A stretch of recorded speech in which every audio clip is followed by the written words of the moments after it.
Hello everybody, and welcome to just something I want to try out.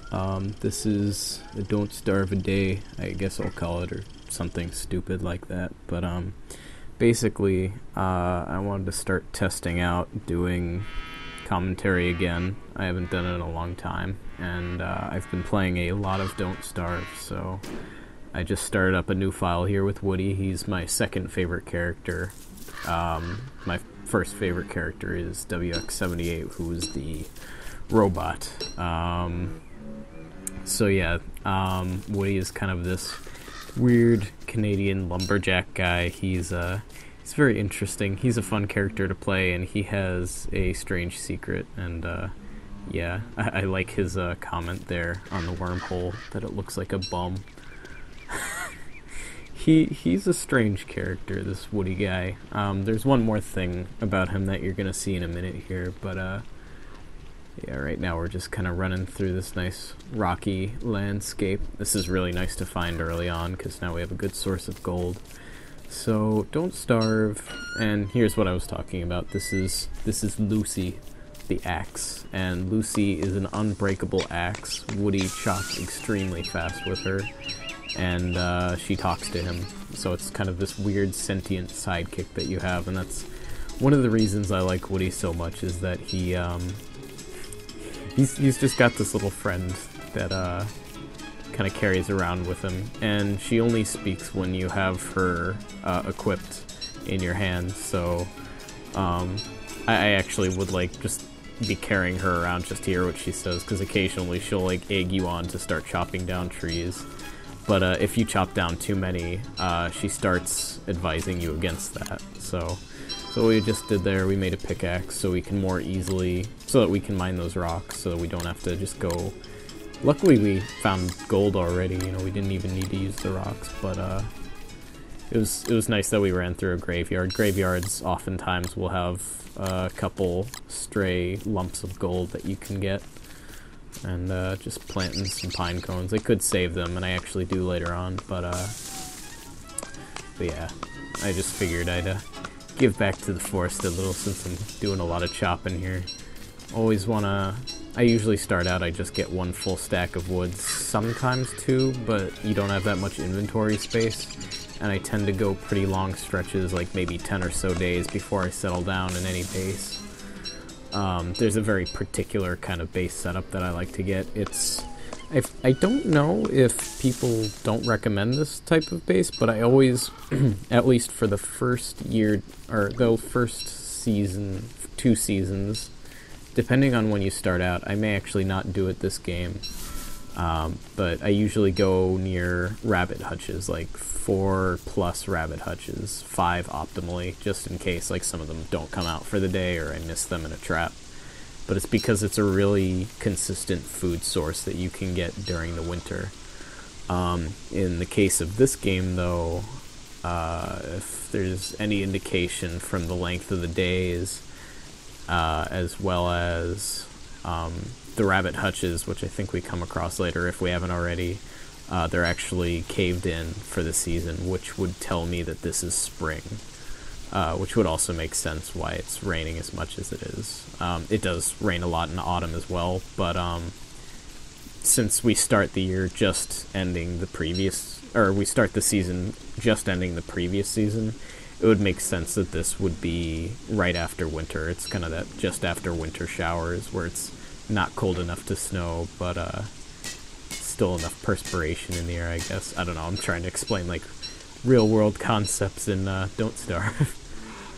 but yeah, in general I just kind of like Woody's personality. He's a little crazy, he's a little out there. He seems a bit like a recluse or a hermit, but he seems like a good enough guy. And I mean, given the cast of characters in Don't Starve, you got an orphan girl who is a firebug, and you've got a robot with no empathy module. He pretty much hates anything made out of flesh and organicness.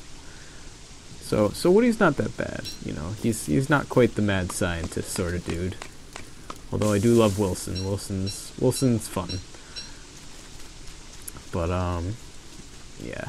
So I don't know if I'll continue this series. I'm more just testing it out right now to try out some post-commentary. I'm pretty much just kind of sitting here and talking over the footage. I'm not sure if I'm like actively present in this playthrough itself, but I'm trying to be. So give me some leeway for a couple episodes, and hopefully I'll fall into the rhythm of things, I guess. So sorry, it's kind of late, so I'm trying to be quiet. But yeah. So right here, I just kind of take out Lucy, and since she has infinite durability, I smacked the tall bird. I was expecting like a full-on fight, but as it turned out, the tall bird kind of just walked away. I don't know if they're just very territorial and not actually that aggressive, or if that one just kind of bugged out and stopped being pissy at me, because usually I would think that enemies would get angrier at you, but that one just kind of left me alone. So I kind of avoided hitting any of the ice blocks yet. I think next episode I probably will start harvesting ice, given the knowledge. And don't do this. This is bad, like, beginner tactics. I just kind of kept mining into the darkness, and then I took out my torch. And in general, I'm not very well set up right now, because I don't have enough grass. I didn't pick up enough grass my first night, and that is absolutely, like, that can be a game killer. Luckily, I got, like, 2 pieces so I could make that torch, but you want at least 3. If you can get more, like 10 or 20 in your first day, like, that's better. So I got a little cold there. That's more evidence that we just got out of winter, so definitely got to start preparing for the summer later on. But yeah, so I just lit that twig on fire, and that supplied us with some warmth. It destroyed the twig, you know, just left a pile of ashes behind, and we're already freezing again, but, you know. It gave us enough of a safe spot, and it turns out the freezing just kind of went away after a while anyways. It's kind of weird. You get really worried that you're going to start going to the next level of freezing where you actually start taking damage to your health bar, but luckily I didn't have to deal with that, so we were okay. Didn't have to burn anything else down. So yeah, I'm just collecting flowers, gonna make a garnish, or I forget what it is. It's the flower headdress. It might not be garnish. It might be something else, like a wreath of flowers around your head. You know, kind of the hippie thing. We're gonna be a hippie lumberjack for a little while here, but yeah. So the way I'm gonna do these, since we're kind of closing out now, is I'm going to record 1 episode a day, at least if things go to plan. I may not always upload an episode every single day, but this is something that I'd like to do to get back in the groove of commentary. You know, be a little informative, be a little silly, I don't know. But yeah, so that's it. Thank you for watching, everybody, and I'll see you next time.